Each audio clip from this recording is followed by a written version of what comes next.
T-minus 10, 9, 8, 7, 6, 5, 3, 2,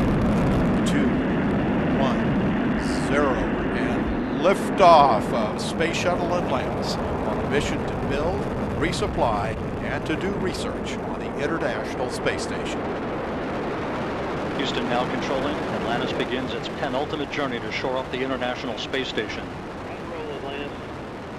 Atlantis now in the proper alignment for its 8.5-minute ride to orbit. 4.5 million pounds of hardware and humans taking aim on the International Outpost. 30 seconds into the flight. Atlantis almost 2 miles in altitude, almost 6 miles downrange from the Kennedy Space Center already, traveling 500 miles an hour. The 3 liquid fuel main engines now throttling back to 72% of rated performance, going into the bucket, reducing the stress on the shuttle as it breaks through the sound barrier.